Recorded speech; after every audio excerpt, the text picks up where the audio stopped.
आप खड़े, आप अपने मुल्क को इन चोरों के हवाले, हमारा लीडर इमरान खान सच के साथ खड़े। So this is a very hectic entrance to Imran Khan's residency here in Lahore right now, and as you can see, there's a lot of people that have shown up. All these people are supporters of his.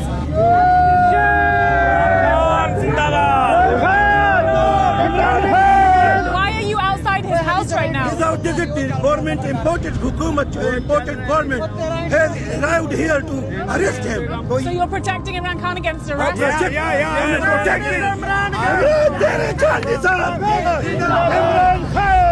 We are fighting for Imran Khan. Inshallah, we will die for him, inshallah. Why? Because he is original leader of Islamic are all over the world. Imran Khan, the man at the center of Pakistan's political chaos right now. From cricketing hero to prime minister to an ousted opposition leader fighting for survival. And they want me in jail so that I cannot contest elections. Imran Khan has been kicked out of government just last year. He's now hoping to make a political comeback. Things are very, very tense. The police have been camped outside his house, and we're heading right into the belly of the beast to meet the man himself.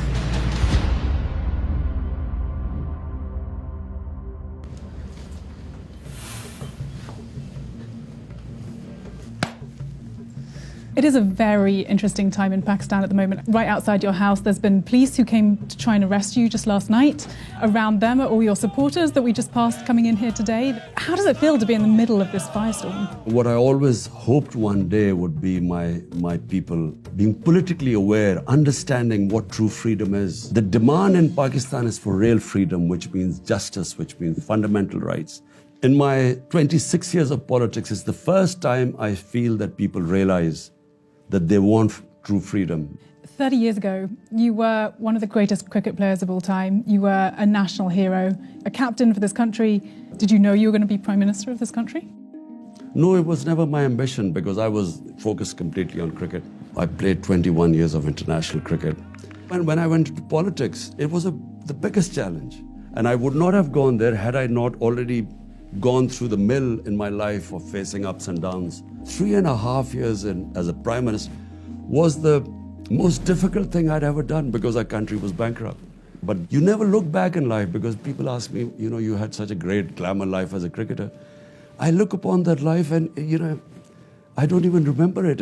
It means nothing to me. Really? There's not a tiny part of you that misses it? So many people will remember you from, being splashed across the Daily Mail. My mum's a big fan. You were a total babe magnet. You don't miss that life free of responsibility at all? Not even once have I ever missed that life.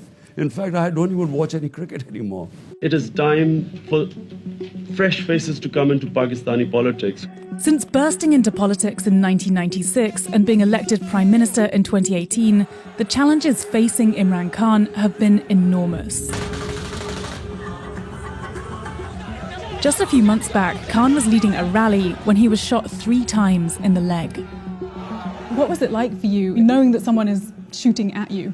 Well, I was expecting an attempt on my life, and I had predicted that for 2 months. When I heard the gunshots, I thought they were firecrackers. But then I had this awful feeling in my right leg.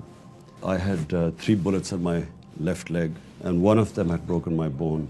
But it also had damaged my nerve in my foot. But even when I was lying down, I thanked the Almighty because I knew I was saved. And what about now? I mean, are you scared? Well, the threat of assassination is probably even more now than before because the 3 people who I knew were responsible for this, they're still sitting in power. And they're probably more worried now than ever before because all indications are that whenever there are elections, my party is going to sweep the elections. Despite Khan's finger-pointing at the current government, there's no evidence that the ruling party was behind the assassination attempt. But they have pushed back the date for the next elections and filed dozens of legal cases against him, which is widely seen as an attempt to prevent him from running again. You are facing some very serious legal charges right now. There's a possibility that could lead to a prison sentence. The corruption cases against me, there's just one, what they're saying, when you get public gifts in Pakistan, they are saying that I sold one of the gifts. So I want a public hearing about this. I want this to be in public, covered by the media when this case comes to court. How would you handle prison? I survived an attempt. Really lucky to be alive. So, I mean, prison will be, I guess when it comes to it, I'll go to it. But if I don't fight for my country, who will? A few days after this interview was filmed, the violence escalated. One supporter was killed, and when the police unsuccessfully tried to arrest Khan at his home, 2 full days of chaos ensued. You're fighting for political survival. You are telling your people to go out on the streets, to march, to go to jail for you. You're calling for early elections. You say that your priority is economic and political stability. Do you ever think that if you were to step aside, if you were to let go, the government could get on with running the economy? If the current government was worried about economic stability, why did they conspire to remove our government? We only had 1.5 years left. So why? What was the hurry? The Prime Minister was about to be convicted. His sons were about to be convicted on billions of rupees of corruption. So the hurry was they didn't want to remove the government because there was a problem with the economy or they were worried about inflation. They wanted to remove the government because they wanted to get rid of the corruption cases, which they did. इंशाल्लाह corruption मेरा ये आपसे वादा है कि मैं आपको काबू करके दिखाऊंगा. You came into power promising to eradicate corruption within 6 months. You haven't done that. Corruption perception index worsened during your rule. The problem in Pakistan is that we have what is called elite capture. The ruling elite is above law. So it's not just Pakistan's problem, it's the problem with the entire developing world. My whole campaign is to bring the powerful crooks under the law. And why I failed, unfortunately, because the National Accountability Bureau, which deals with corruption, was not under me, was under the army chief. So you're saying you don't have control over the military? Because the army chief had the veto, I could not get the powerful crooks convicted, which is why we could not improve on our corruption index.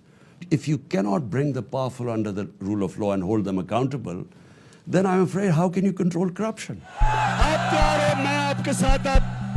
सड़कों पे निकलूंगा तब तक निकलता रहूंगा जब तक तुम election हम तुम्हारे से जबरदस्ती इलेक्शन करवाएंगे.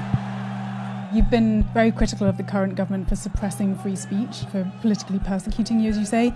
Under your own government, talk shows were shut down, journalists who've been critical of you were attacked, tortured, detained. As someone who is presenting yourself as a victim, I can see you shaking your head, as someone who is presenting yourself as a victim of persecution and a beacon of free speech. Not one case against the media was ever instituted by my government. I mean, there is a long list of journalists who...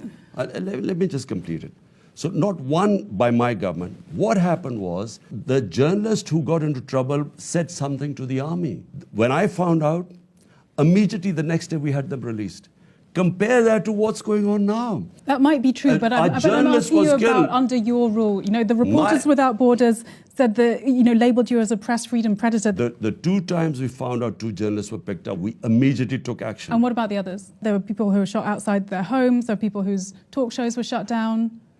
Talk shows was shut down only on 2 people who apparently said something against the army, not against my government. The army has ruled Pakistan for half the country's existence, and critics accuse them of still pulling the strings in the country's politics. You blame the military for many things. Why should people vote for you if you can't control the military? My responsibility was fighting corruption, but I did not have the authority on the institution that was supposed to be a tool to fight corruption, NAB, which was controlled by the army chief. Do you not feel like it needs to be dismantled in order to actually have a free and fair country, as you say? There needs to be a balance. No management system works if the Prime Minister has the responsibility, but he doesn't have the authority. Another force Khan has tried to find balance with is the Taliban.